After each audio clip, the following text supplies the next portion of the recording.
Welcome to Kansas Ag Reports. I'm Ken Rahjes. On this week's program, we head back to Norton and get an update from the Valley Hope Association. Brian Blevins is Clinical Program Director, and we'll talk with him about addiction and how people can find hope and help. Addiction, you don't have to go after it alone. We also have features from the Kansas Soybean Commission, Kansas Department of Agriculture, and Kansas Grain Sorghum, plus updates from Kansas Livestock Association and market information from Pinion, a division of KCOE Isom.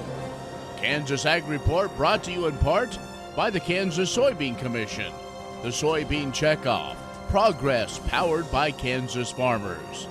Kansas Farm Bureau, a grassroots ag organization representing the state's farm and ranch families since 1919, kfb.org. And the Kansas Wheat Commission, lending in the adoption of profitable innovations from wheat, online at kswheat.com.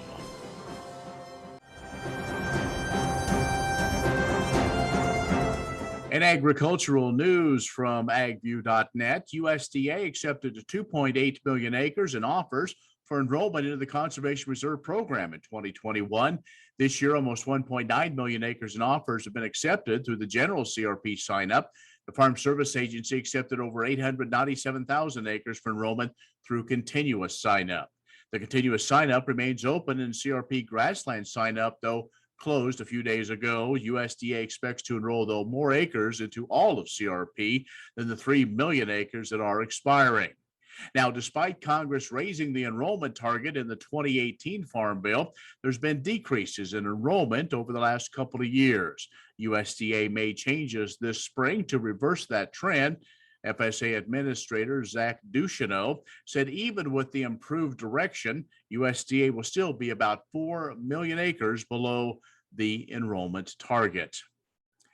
The National Agricultural Statistics Service says farmers around the nation paid an average of $141 an acre to rent cropland in 2021. That's a couple of bucks higher than last year, up $7 compared to just 5 years ago.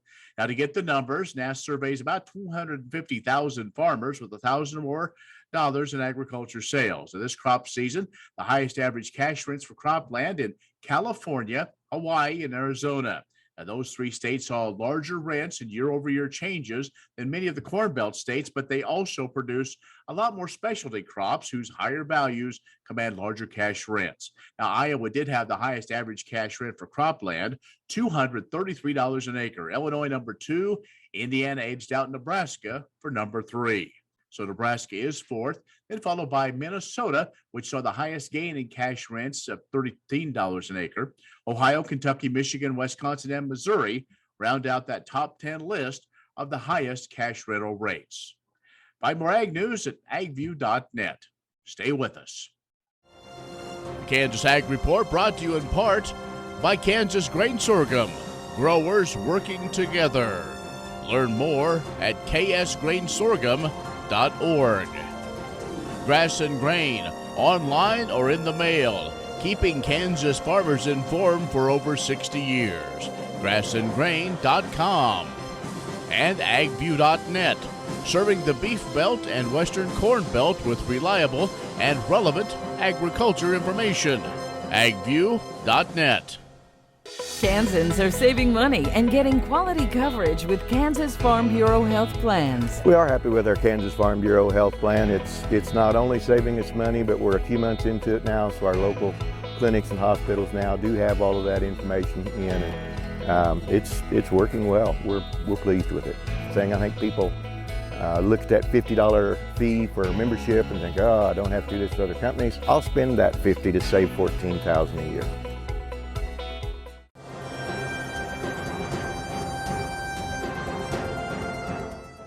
And we are at Valley Hope in Norton. A few months ago, we talked a little bit about what the folks here do if you're dealing with addictions and looking for treatments. And joining us now is Brian Blevins, who is the Clinical Program Director with the Valley Hope. Thanks for joining us, and we wanted to kind of follow up. Got a lot of challenges again in the world because there's some folks have some concern with what's going on and trying to find coping mechanisms. So talk about how you can maybe provide some assistance to folks. Well, the challenges that COVID has brought to our industry and with people that have problems with substance use disorders and stuff has also brought some pretty unique solutions that we didn't anticipate happening, with the admission of telecare and the opportunities that we have to cover a broader area. In our particular area right here, we do have a lot of farmers that come in and, they work some pretty incredible hours, and so getting them into a structured type of an environment is much easier with telecare. They can literally sit out on their tractor while they're plowing a field and program that thing in and join into a meeting and get an education about what's addiction, what do I need to do, how do I protect myself from the risk factors that are associated with it. And this is really, most of this is about education, and what do you do? How do you get that done? Is that probably the biggest thing, is realizing that you do have an addiction to something? Realizing it, knowing what it looks like, and knowing what to do about it. Once you accept the problem, engaging in the solution becomes just a matter of science, cause and effect. We have some incredible numbers out there that we can use scientifically, statistically, to look at outcomes, and this is common outcome-based treatment. So you do what these other people did, you get what they got, and we can show people exactly what to do, how to protect, again, myself when I've got a disease that's affecting my thinking, my brain, and how I reason things out. And when that's affected, what do I do when I become vulnerable, when my own brain is what's betraying me? Through this whole process, say over the last year, 18 months, what are some of those things you have learned other than maybe utilizing telemedicine more? Oh, a lot of things. Well, the last decade has just brought an explosion of understanding about the neurosciences of addiction and what happens in our prefrontal cortex, and what causes addiction. Some of the precursors and risk factors like trauma and the things that make us vulnerable to a substance use disorder. We've now got also into how do we protect ourselves from it. And again, that takes structured environments. It takes making the system of recovery underneath you safe, and again, staying connected through a longer term treatment plan. The best success rates that we see out there are among pilots and doctors who use what they call the blueprint studies, and they're a 5-year program. We have a 1-year program where people stay connected and stay in that structured environment so we can navigate through the obstacles that they're gonna eventually run into in trying to achieve recovery, a long-term recovery program. We're talking with Brian Blevins, who is the clinical program director for Valley Hope. We're going to take a break and talk about how a support staff, not only with family, but also folks here, can help through this situation. We'll be back in just a moment. The Kansas Wheat Innovation Center in Manhattan is rediscovering ways to get improved varieties and new genetics in the hands of farmers faster. Grower-led and checkoff-funded research initiatives are bringing about positive change. This grassroots leadership provides a strong voice in Topeka and Washington, D.C. Now is the time to partner with Kansas Wheat in moving wheat forward. Kansas Wheat Commission and Kansas Association of Wheat Growers. Farmers investing in their future and yours. Log on to rediscoverwheat.org. What if U.S. soybean meal were more than a commodity? If seed companies and the soybean checkoff built a better variety? That future is here. The time is now. To meet end-user demands, the soybean checkoff is investing in the compositional quality of soybeans, including meal. A message from the Kansas Soybean Commission, the Soybean Checkoff. Progress powered by Kansas farmers. Next time you see a beautiful field of corn, reach out and thank the farmers who work tirelessly to raise corn for livestock feed, renewable fuels, and exports to feed a growing world population. The farmers on the Kansas Corn Commission work for Kansas Corn with grower-funded checkoff dollars that support foreign and domestic market development, research, promotion, and education to expand opportunities for Kansas farmers. To learn more, visit kscorn.com. Many seed companies claim to offer the latest genetics, But how many have tested those genetics in soils just like yours? The Oldie Seed Know to Grow research program has fully tested the latest seed genetics in soils that are right in your neighborhood. The Oldie Seed Know to Grow program can recommend the best performing hybrids from technologies like Enlist, Extend, and LibertyLink that will optimize the yield and profit of every acre on your farm. Contact Oldie Seed today. Kansas Ag Report brought to you in part by the Kansas Livestock Association, supporting members' business interests and meeting consumer demands. KLA.org. Oldie Seed Farms, carrying soil-specific seed. Find them on the web at oldieseed.com. That's OHLDE seed.com. And Kansas Corn, building the future at kansascorn.com.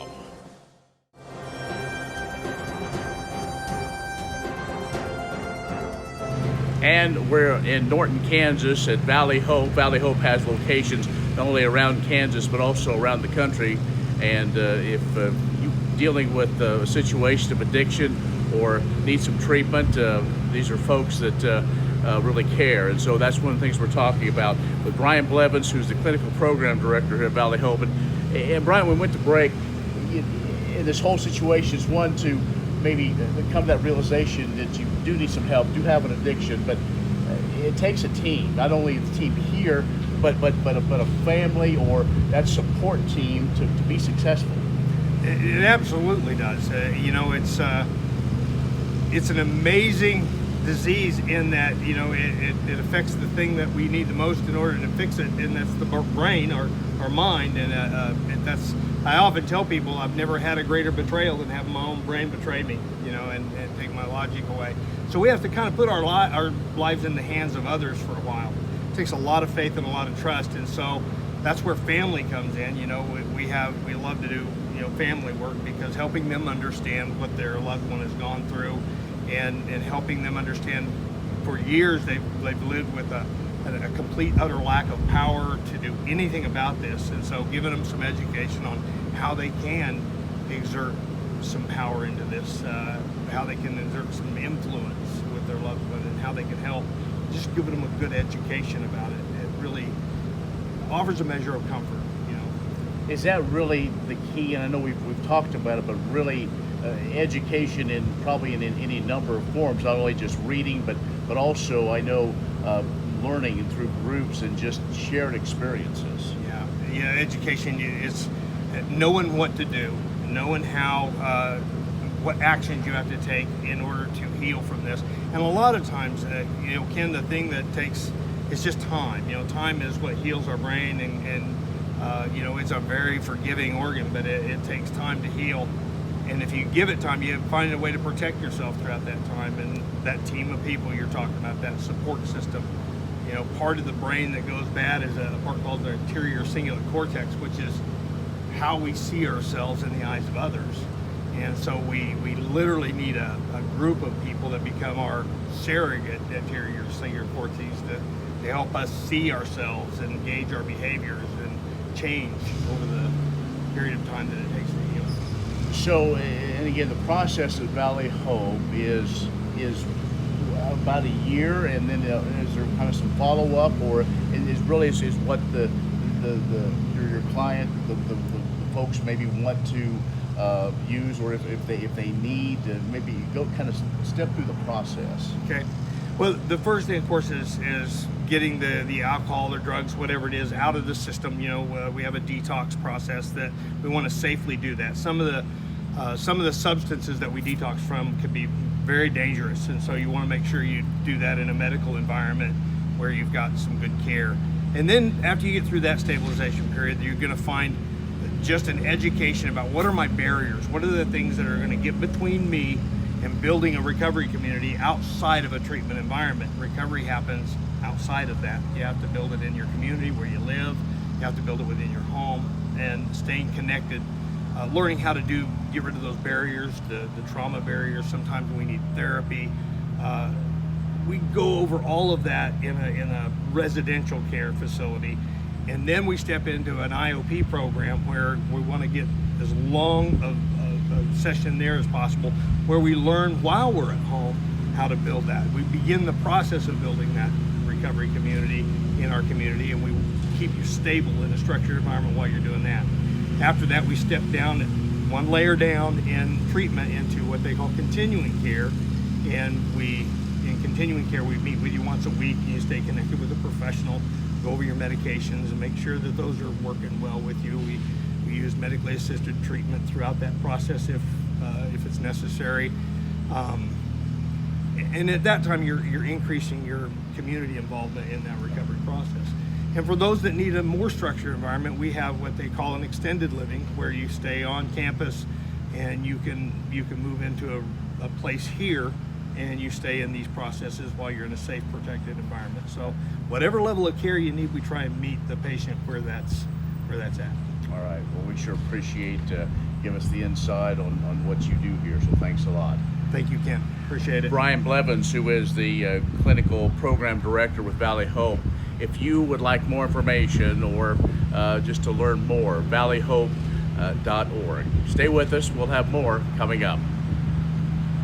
It is valleyhope.org, right? It is valleyhope.org. I thought so. Next time you see a beautiful field of corn, reach out and thank the farmers who work tirelessly to raise corn. For livestock feed, renewable fuels, and exports to feed a growing world population.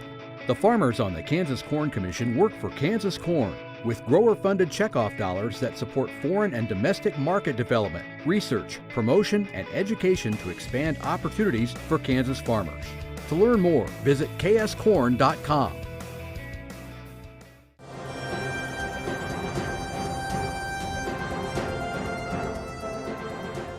Soybean harvest will be here before we know it. All soybean farmers or individuals involved in farming operations are invited to enter the Kansas Soybean Yield and Value Contests. Aside from recognition for high-yielding soybeans, participants are eligible for monetary awards. The Kansas Soybean Commission sponsors a prize for the top 3 finishers in each district, as well as an additional $1,000 for the overall dryland and irrigated winners and any who top the current record. The amounts per district are that first place receives $300, second place will earn $200, and third will receive $100. The statewide Kansas Soybean Value Contest that analyzes protein, oil, and other soybean qualities is also open for entries. Entrants submit 20-ounce samples which are evaluated by Ag Processing, Inc. to determine the value. Monetary awards are also given to the 3 highest value entries. Farmers may enter both the yield and value contests. What do you need to do to enter? Check out kansassoybeans.org/contests to find the guidelines and entry information. This year, the contest committee is accepting online or mailed entries. The results are to be announced January 12, 2022 at the Kansas Soybean Expo. What if sustainability were synonymous with U.S. soy? If energy efficiency, water quality, and soil health help define U.S. soy's value, that future is here, the time is now. To meet end-user demands, the Soybean Checkoff is committing to sustainability that's achievable, worthwhile, and enduring. A message from the Kansas Soybean Commission, the Soybean Checkoff, progress powered by Kansas farmers.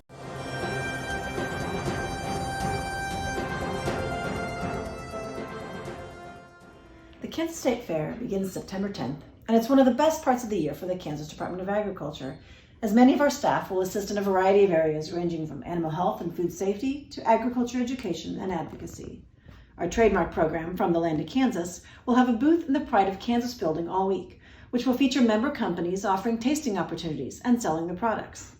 KDA will be represented at the AgriLand booth, also in the Pride of Kansas building, where children can enjoy a hands-on experience, learning how Kansas crops and livestock provide us with food and other items we use every day. On the first Saturday of the fair, KDA will be hosting the Kansas Grape Stomp event at 1 o'clock. This event is a fun opportunity to learn about the grape and wine industry in Kansas and see who will be crowned the Kansas Grape Stomp Champion of 2021. Meanwhile, KDA's Division of Animal Health staff oversees biosecurity services for the thousands of livestock exhibitors bringing animals to show and competition. You'll see us in the barns throughout the fair as we help ensure the safety of all animals and exhibitors.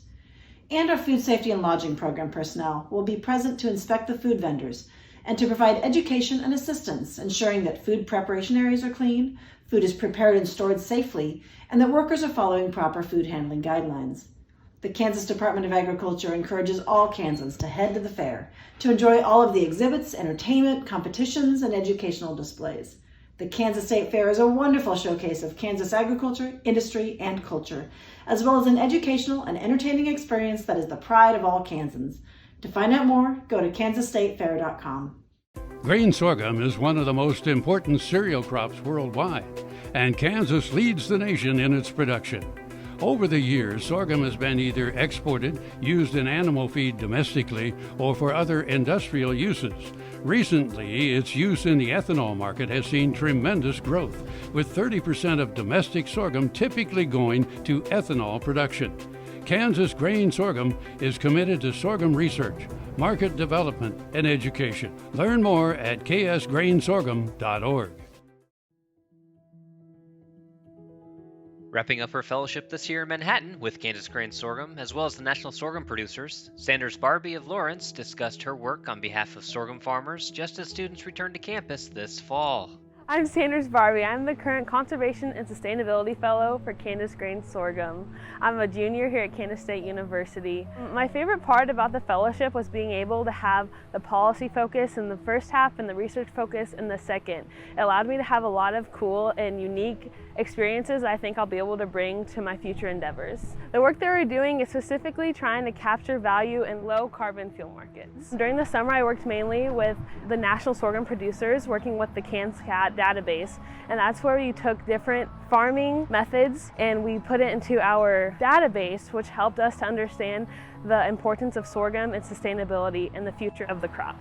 Sanders' work marks the second year of Kansas Grain Sorghum's fellowship program, introducing bright young individuals at K-State to the sorghum industry in Kansas. So I did not have a background in agriculture. I learned about agriculture, I became passionate about agriculture, and I think what draws me back to agriculture is that it is ever expanding and it's welcoming to everyone. We deal with agriculture every single day and it's an important aspect of our life, and everyone has a place in ag. What if U.S. soybean meal were more than a commodity? If seed companies and the soybean checkoff built a better variety? That future is here. The time is now. To meet end-user demands, the soybean checkoff is investing in the compositional quality of soybeans, including meal. A message from the Kansas Soybean Commission, the Soybean Checkoff, progress powered by Kansas farmers. Premier Farm and Home has what you need to make your lawn the best in the neighborhood. Hi, I'm Ken. We choose Premier Farm and Home for the professional look that we do ourselves. Feel free to stop in. You can also visit our website at heycow.com.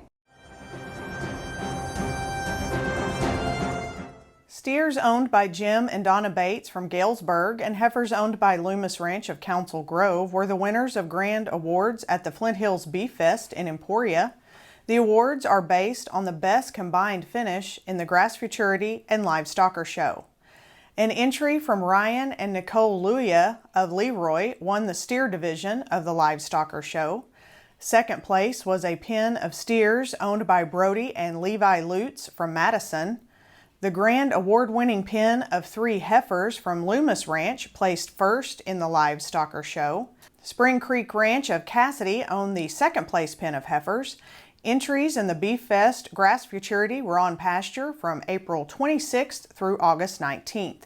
Cattle were ranked by the greatest adjusted gain on grass. DJ Edwards of Hamilton had the champion pen of 3 in the steer division, with the cattle gaining 2.77 pounds per day. An entry from Anderson Ranch of Alma won second in the Grass Futurity, gaining 2.73 pounds per day. The heifer Grass Futurity was won by the grand award-winning pen entered by Loomis Ranch with an average daily gain of 2.33 pounds. Lazy S Ranch of Matfield Green owned the second place heifers, which gained 2.14 pounds per day. A total of 105 steers and 102 heifers competed in the Beef Fest Grass Futurity and Live Show. Imagine turning soybean oil, used cooking oils, and waste animal fats into fuel so amazing it drives U.S. jobs and our economy forward. Learn more about biodiesel at americasadvancedbiofuel.com. Kansas Corn reminds you that E15 fuel is the right choice for every kind of driver. For the car enthusiast, E15 has higher octane. For the thrifty driver, E15 is priced lower than regular unleaded.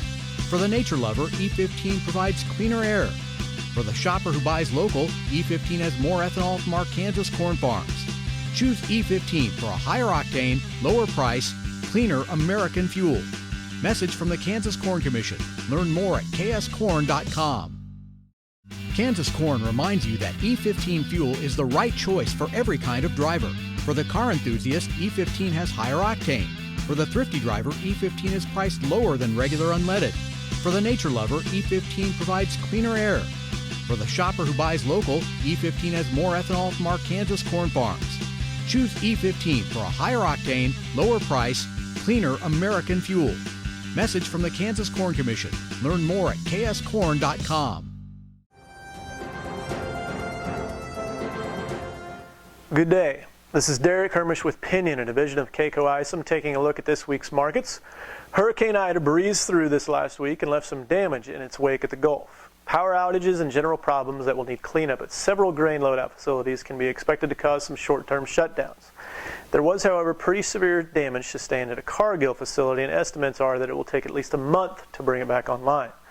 Grain markets sold off early in the week due at least partially to Hurricane Ida and also partially due to the idea starting to take root that yield results could be better than expected as we make our way into harvest. Harvest pressure is generally inescapable this time of year. However, if the market can get through September without demand completely caving off and a huge surprise revision higher in the national yield, we'll probably be able to find a bottom price support that could give us a reasonable price floor of expectations from now until next spring. I'm Derek Hermish. Have a good day. Well, that's our show. Be social with us online, kansasagreport.net, or our other social media channels. We hope you've had time to reflect on this Labor Day weekend, the important role that those who work to supply fuel, feed, and fiber to us every day. And be sure, safety first, safety always, because we want you to be with us next time on the Kansas Ag Report. I'm Ken Rahjes. Have a great week. Next time you see a beautiful field of corn, reach out and thank the farmers who work tirelessly to raise corn. For livestock feed, renewable fuels, and exports to feed a growing world population. The farmers on the Kansas Corn Commission work for Kansas corn with grower-funded checkoff dollars that support foreign and domestic market development, research, promotion, and education to expand opportunities for Kansas farmers. To learn more, visit kscorn.com. Many seed companies claim to offer the latest genetics, but how many have tested those genetics in soils just like yours? The Oldie Seed Know to Grow research program has fully tested the latest seed genetics in soils that are right in your neighborhood. The Oldie Seed Know to Grow program can recommend the best performing hybrids from technologies like Enlist, Extend, and Liberty Link that will optimize the yield and profit of every acre on your farm. Contact Oldie Seed today.